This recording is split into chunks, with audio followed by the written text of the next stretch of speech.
Okay, good morning everyone, and thank you for coming to this session. I'm sorry we're running a bit late. My name is Luanne and I work at GraphAware. We are the world's #1 Neo4j consultancy. And today is kind of special for me because 7 years ago, I was introduced to Neo4j while working for a people management company. And even though Neo4j was version 0.8 at that time, it still made sense to use in organizations to model people. So today we're going to talk about how Neo4j fits into organizations when you're modeling HCM, human capital management, all the components of HCM and people management suites. So we'll talk about what the problems are and how Neo4j solves these problems. So when you think about HR, what's the first thing that you think about? What's the first thing that comes to your mind when you think of HR? Yeah, perfect. Yeah. So HR is something that used to be a very edge role in a company. It wasn't very important. It just existed to bring people into the company, to pay their salaries, resolve minor conflicts with management, and that's about it. It was administrative, and there wasn't really any value to HR. So HR was usually the person who sat in a dusty office and managed files. That's about it, personnel files. Now this has changed over the years, right from the 1950s to where we are now, and it started off with the industrial age and Henry Ford, where really the corporation was king, right? And people were just workers, right? They were resources to get a job done. Unfortunately, many people today use the term resources, and people are not resources. So in the 50s, it was all about the corporation. People did not matter, and therefore HR managed files. In the 80s, management style changed and the focus shifted to managers themselves.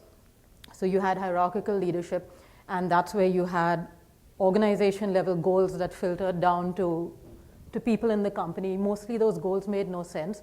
Unfortunately, today, even in performance management suites, they still revolve around goals and goal settings. And that's completely obsolete today. And this is why performance management suites are trying to reinvent themselves. We move forward into the 1990s, and the people are now important, right? So managers are taking a backseat, and people are really key to an organization.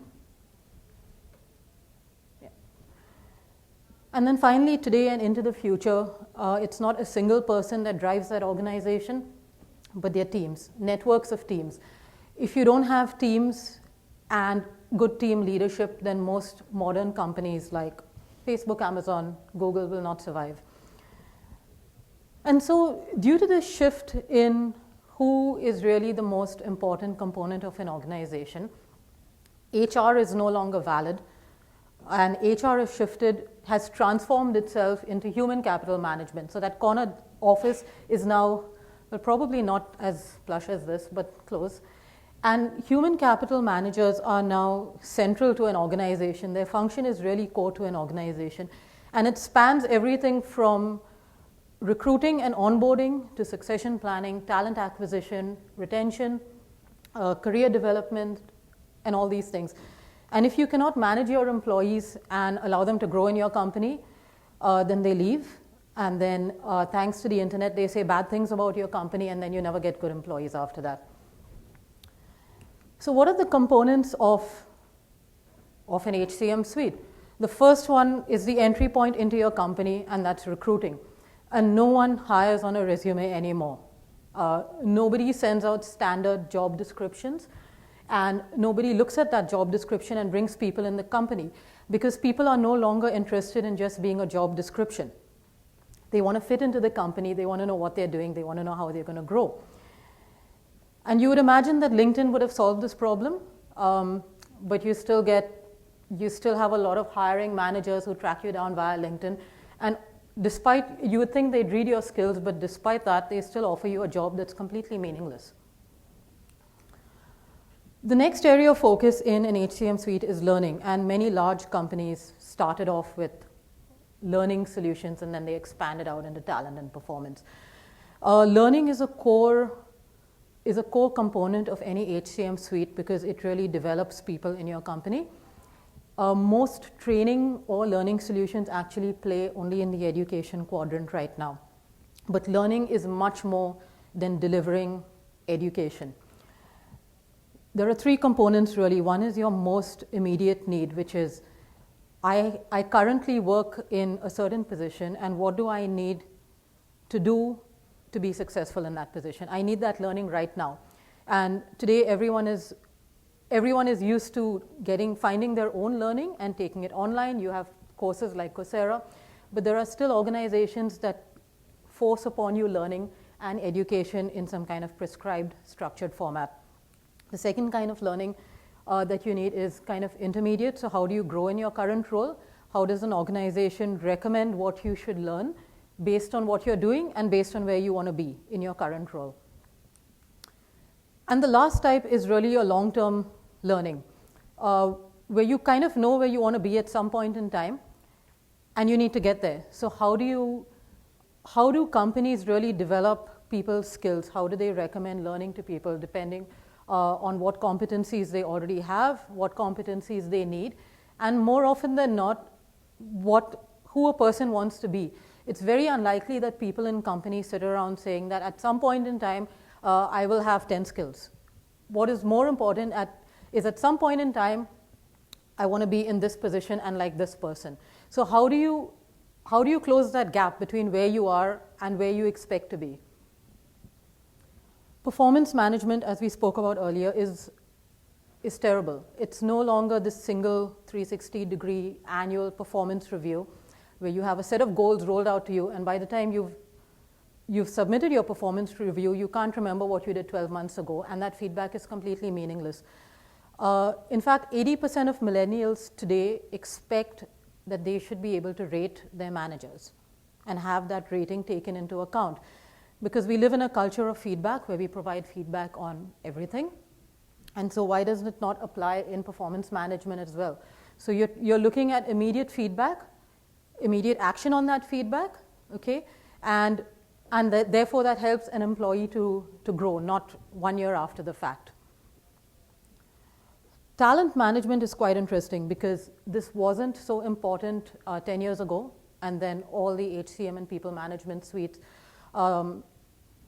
introduced talent management, and they attempted to do a good job out of it and identify people that are talented and try to retain them and acquire more talented people.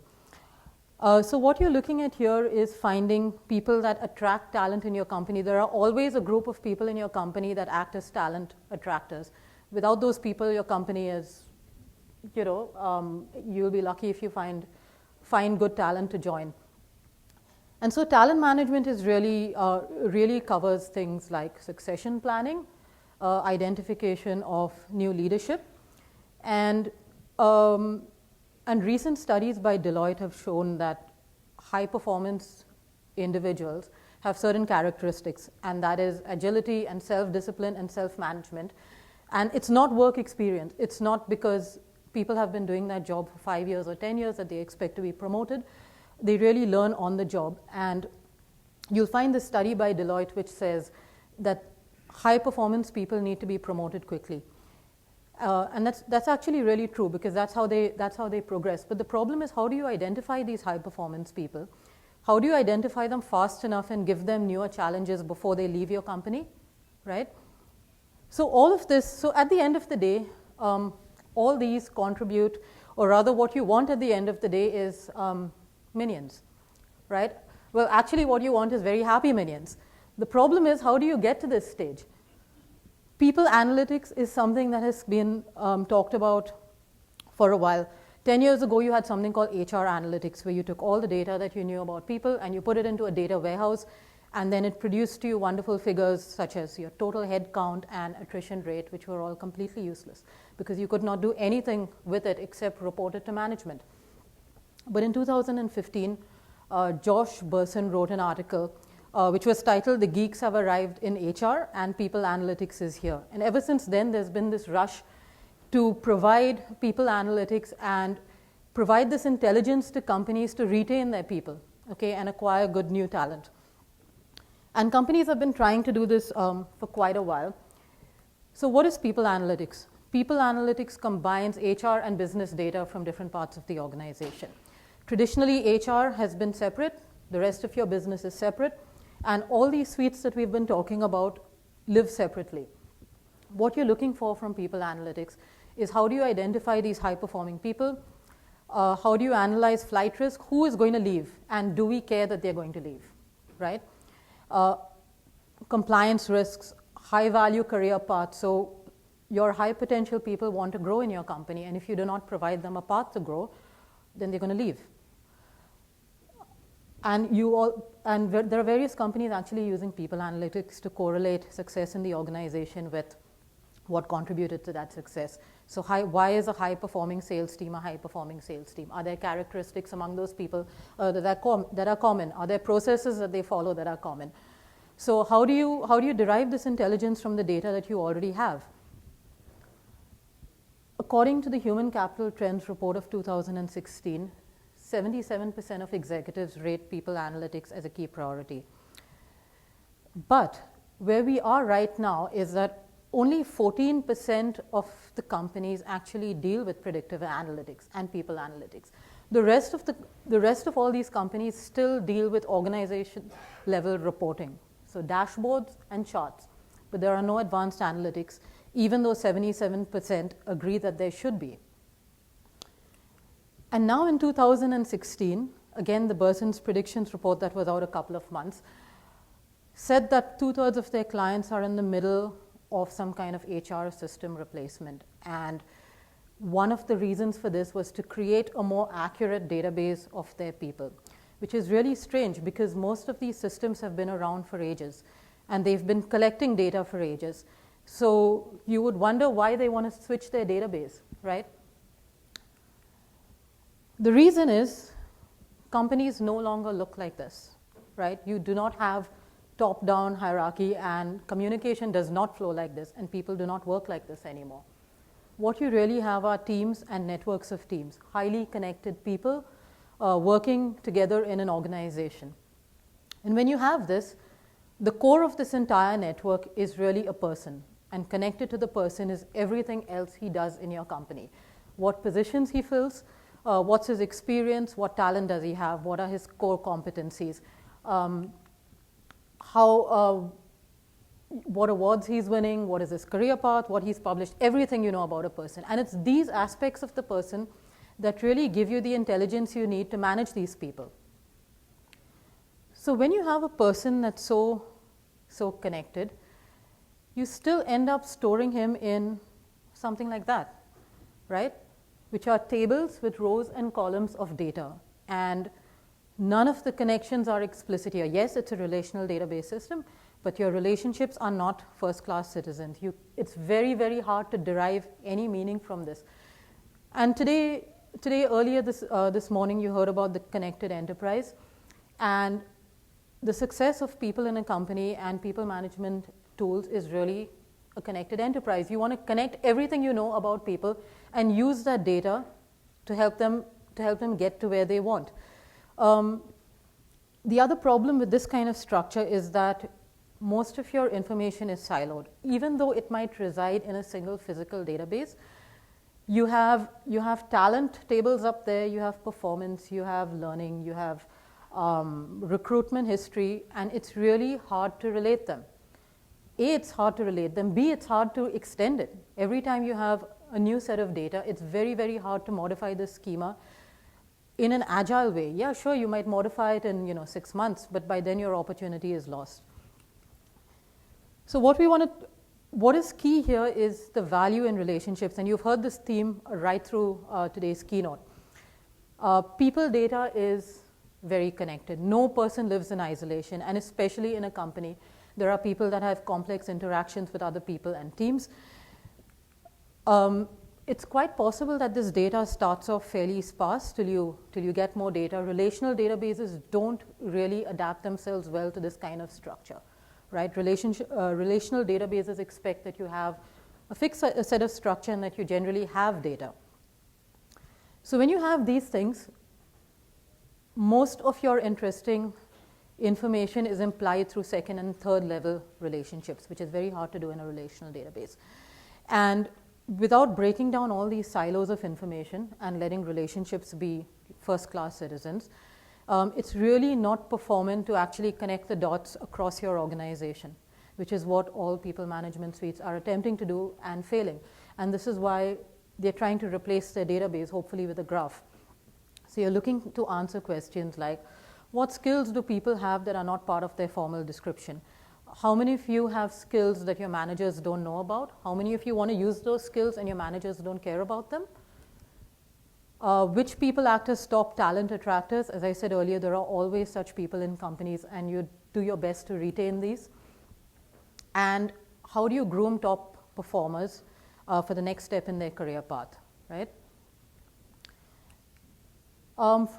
So I stole that line from Emil this morning at his keynote, where he said, what is core to our business has to be connected. And that is completely true for anything that models people and organizations. Everything must be connected for you to be able to derive some kind of intelligence out of.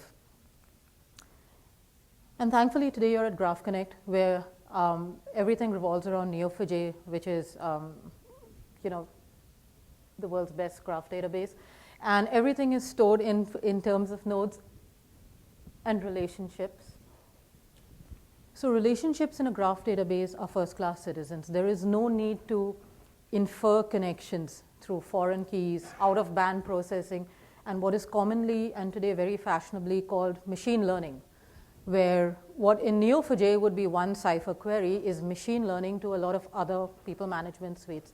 And it's completely pointless. The reason why you do machine learning is because, at least in these use cases, is because it's so hard to access your data and make sense of it that you really have to throw machines at the problem. So you're looking at a database that A, has a very flexible data model, because people data is always changing, always changing. The things you're interested in about people keep changing over time, and for all people in the HCM business, your competitive advantage is to really translate these into something concrete very quickly, not in one-year product cycles. So you're looking for patterns in the data, and something which you're able to query very quickly. So for example, typical management hierarchy. In all people management suites, people write queries like this, where you're looking for your direct reports, n-level deep, and your indirect reports, and your reporting chain, and then you write horrible things like this because relational databases don't join well across hierarchies. Now, if you were to store this in Neo4j, that becomes this. That's it. It's really simple to do hierarchical queries in Neo4j and really join the dots across your relationships. So that itself is a major reason to make you think about why your data is in rows and columns. The other advantage you get to modeling your data in a graph, even before you start translating all your use cases to graphs, is that it immediately throws up a lot of insights about your organization. And one of them is, if you were to simply take all the people and all the entities in your organization and store them as a graph with their communication flow and their collaboration, there are a couple of interesting things that come up immediately. And one of them is used frequently in organization network analysis, and these identify certain kinds of either people or sub-organizations. One of them are, so many of these people are called core connectors. They're the red ones over here, and they facilitate communication in your organization. These are very, very important people to have. Without that, information does not flow well. The right kind of information does not get distributed well. And these are the kinds of people that you want to retain. The other kinds of people are bridges. And these are the people that really communicate between disparate teams or internal and external organizations. Now, of course, these people are very useful because without them, there would be no information flow across boundaries. But there could be a disadvantage to what kind of person you have here. One of the disadvantages is that whoever is a bridge can also control what kind of information gets passed, can also suppress information getting passed. So to identify these people upfront is quite key, because the wrong person in a bridge role can cause serious damage to your company by limiting the information that gets passed, by changing the information that gets passed across, because there is no other communication happening here. And finally, the last kinds of people you have are the peripheral people, and they sit around the edge of your network. These are generally people that perform highly specific tasks. Generally, you don't worry about them too much, but when they're very talented, then they're at risk of leaving because they're not engaged. They're sitting at the edge of your network. They don't talk to anyone else. So even identifying people like this is a big step forward, and you get this for free by putting your data into a graph. The other kind of insight you get is what is your communication network in a company? Are you successful because you are integrated and everyone talks to everyone else? Or do you operate in silos and therefore produce terrible products at the end of it because of communication? There are numerous amounts of examples of projects that have failed only due to communication and nothing else. You have the right people, you have the right skills, but it's failed because of the lack of communication. So graphs also help with modeling communication networks, identifying key people in your company. So let's take a quick use case, right, of data in a graph. So let's assume you have this really tiny section of your company modeled in a graph. Now, this is something that is very intuitive and easy to understand. If I don't explain it to you, you'll know what it means. And this is really a graph model. So we're going to just consider a few things. We're going to consider people, which is the blue node here. And they do various things in your company. They are incumbents of positions, and positions generally in a company have a next position that you're going to fill. Positions require that you have certain skills. People have competencies, people have certifications. You have experts in your companies. People write blogs, especially with the introduction of internal social networks, which were introduced by all these companies to promote employee engagement and capture extra data about people. While almost every company introduced this, almost every people management company introduced this, and they collected all this data, they couldn't use this in an effective manner. Sure, there were people blogging and liking things, but it really didn't help. It really didn't help HR or hiring managers in any way.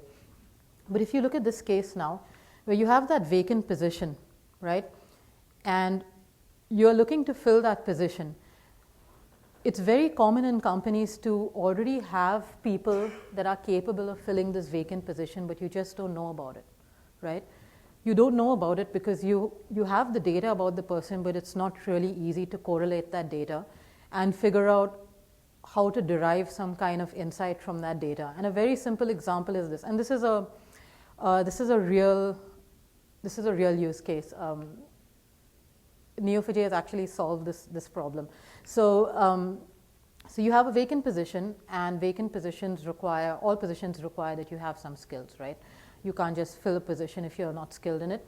And then you have other descriptors of a position. So for example, you have maybe a domain that you must know. You must be in a finance or banking domain. Maybe you need to have some kind of leadership skills, right? So there are things that describe a position. And then you have this person in your organization who is sitting in another position, right? And maybe he doesn't like this position. He's possibly already expressed an interest in this new position at the time of his performance review. Whether or not that was taken into account, we don't know. But this person is really proactive because he's enrolled himself in a course which develops the very skill that's required by that vacant position. And he also writes blogs, which again talk about the skills required by this position. And they're not just any sort of blogs, they're validated by experts in the company. So you have experts in the company based on certain skills. And this expert has liked his blog, and this is much more meaningful than the guy sitting next to you in your cubicle liking your post because you have to eat lunch with him every day. So you have an expert validation of a skill via a blog, right? This is not a first level connection. This is not something that you that is stored in two tables with a direct relationship between them, right? This is an implied connection. We know that the person is skilled in this particular skill 2 over here because he writes blogs that are liked by experts. And he's also enrolled in courses which makes him much more suitable for this position, okay? And this sort of data is buried in tables and is not immediately apparent. When you look at your relational database, this does not jump out at you, right? You have to, either someone needs to tell you that I'm looking for this kind of this data, and then you'll go and you'll find it and write complex queries. But if no one had to tell you about it and you simply modeled your data as as it really is in real life, you would be able to look at this and you would be able to think of a lot of ways to actually recommend this position to this person, or vice versa, recommend that this person fills this position. And when you're able to do that, you actually have two advantages. One is that your company has saved a lot of money because they've recruited internally and not gone externally. And second is you've retained this person because he's interested in this position, and you're offering him something that he's interested in and will grow his career in the company, rather than leaving him in position 1 and after 5 years, because he has that much experience, you move him to position 2, and then he thinks you don't care about him anymore and he leaves. So this is really how graphs help modeling people and their connections. And if you were to write a query to actually find what we call hidden potential, it would look like this, which is fairly intuitive, right? You have positions, and this is Cypher, of course. You have vacant positions that require skills. You can just read it off even if you know nothing about Cypher. You have vacant positions that require skills, and you have people that have interest in those skills. You have people that share the same tags as the position. You have experts that are experts in those skills and like things that the person has done related to those skills, and that's your person. And of course you can weight it, and you can add weights to various criteria, and you can build a full-blown recommendation out of this. But even with one simple query, you're able to solve things that you cannot do in 1 day's work with a relational database, or even 1 week's work with a relational database. So this is one of the examples. The other example is to recommend learning to people, right? So we spoke about earlier where learning is very key to an employee's development in that company. Now, how do you recommend learning? Nobody wants to be given a prescribed set of things to do. You want to be given things that make sense to what you're doing and where you want to be and what your capabilities are as a person. There might be 2 different people in 2 different roles, or rather in the same role, but they both have different interests, they both have different competencies. So how do you make sure that you recommend the right kind of learning to them? And learning can be fairly complex, again, because learning, how you acquire certifications are paths, which are really a very natural form of representing things in graphs. You have a certification which is fulfilled by a series of steps, and you might have branches in those paths. You might have the same certification that can be acquired by taking 2 online courses and doing some work experience, and finally, doing a test. You might be able to acquire the same certification by sitting in an instructor-led class and then doing an exam at the end, right? Which of them is more suited to you is something that recommendation systems actually solve very easily. And if you look at this portion of the graph and you merge it with the graph that we saw earlier, so you merge learning into your social networks internally, into your talent management, into your vacant positions, right? Into recruiting, into compensation, performance management, feedback, then really all you need to know about a person is in that graph. And all you need to do is query your first level relationships.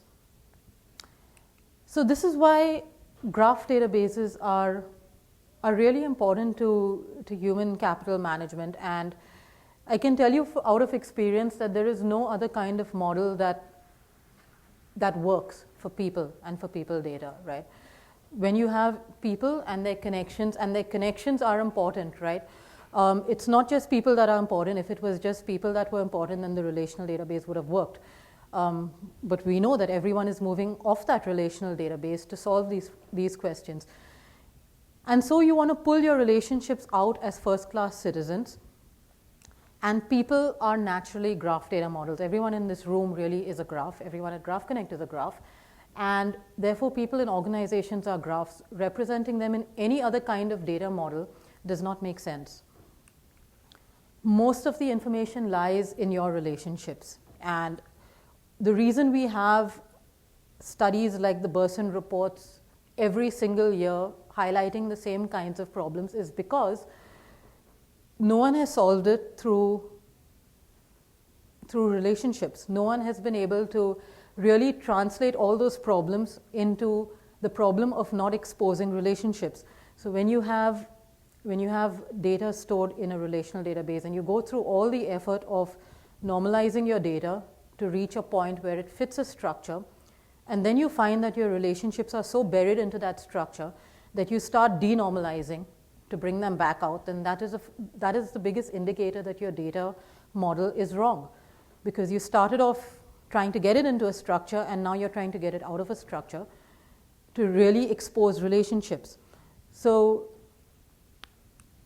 really graphs open up unexplored avenues. The moment you put your data into a graph, and we've seen this with across domains and across all our customers, they start off thinking they're going to solve one problem and they end up solving a lot more problems. Because the moment your data is in a graph, your thinking changes, you're able to really, you're able to exploit all that hidden insight that you have anyway in your data,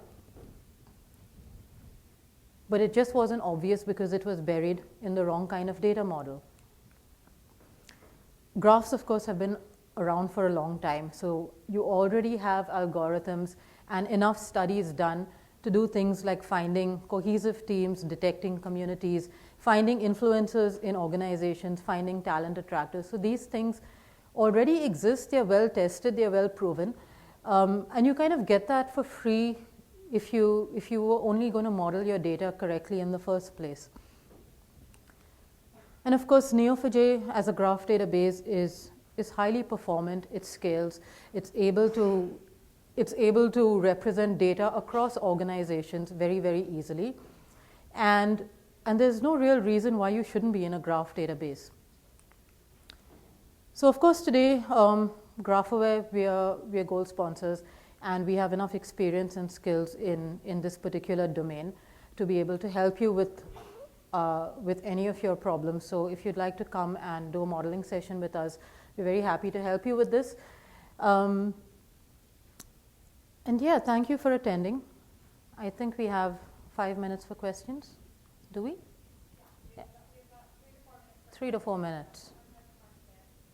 And you can meet us at our booth as well if you'd like to discuss it in more detail. Yeah. Transforming data you already have in your graph. Exactly. But also, there are some important data maybe you haven't already captured that you need to get there. So if you talk a little bit specifically about finding those people who are really critical or bridges and so forth, is it like email communications, that like all the things Yeah. that you have to get into a database first? That's right.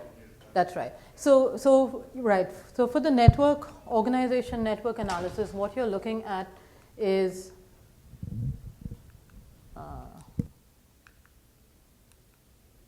that one, right? So what you need to get to this point is the communication in your company, right? So that could be emails, that could be team meetings, that could be the structure of teams. It could also be things like who takes decisions in your company. If you have a team of people, is it always one person that has to approve stuff at the end, right? Who makes the final approval? If there's always one person that does it, then that could be a problem, because it means that the rest of the people in that team cannot do anything without that person. So who takes decisions? Who is copied on every email, right? Are your teams empowered to take decisions without people being copied? Are people not allowed to reply and instead have your manager reply for you? Do people email into you and then that email is not forwarded, but your manager really repurposes what you've said and send it along? Those are all indicators of problem people in your company, right? And by modeling this kind of flow, this is what it gives you. And the other kind of important thing is, who do people go to when they have a problem? There are always these kinds of questions in a company. Who's able to help me with this? And you'll find that usually, they point you to some guy and say, he's able to answer. And that's really true. There are a couple of people in the company that act as, as the know-all answers of everything. And these are the people that typically sit here and connect everyone else. Without them, there's just no communication. Any other questions? Feel free to go and visit GraphAware at their booth. We're going to get the next session started. Thank you so much. Thank you.